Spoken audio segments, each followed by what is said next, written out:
തിരുവഞ്ചൂർ രാധാകൃഷ്ണനും വലിയ വിമർശനവുമായി രംഗത്ത് വന്നിട്ടുണ്ട്. സർക്കാർ ശ്രമിക്കുന്നത് നിയമത്തിന് മുകളിലൂടെ പറക്കാനാണ്. ജയിൽ മാനുവലിന് വിരുദ്ധമായ നീക്കത്തിനെതിരെ പ്രതിപക്ഷം ശക്തമായി പ്രതികരിക്കുമെന്ന് തിരുവഞ്ചൂർ പറയുന്നു.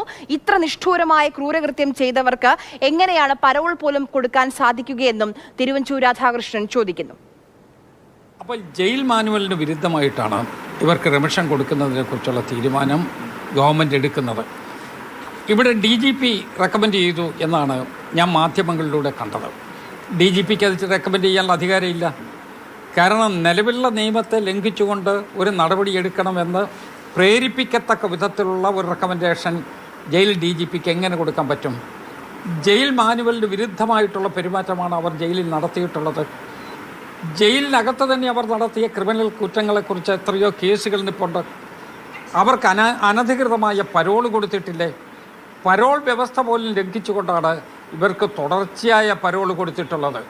അവർ ജയിലിൽ കിടന്നതിൻ്റെ പകുതി ഭാഗത്തോളം പരോളാണ് അനുഭവിച്ചത് എന്നുള്ളത് എല്ലാവർക്കും അറിയാം.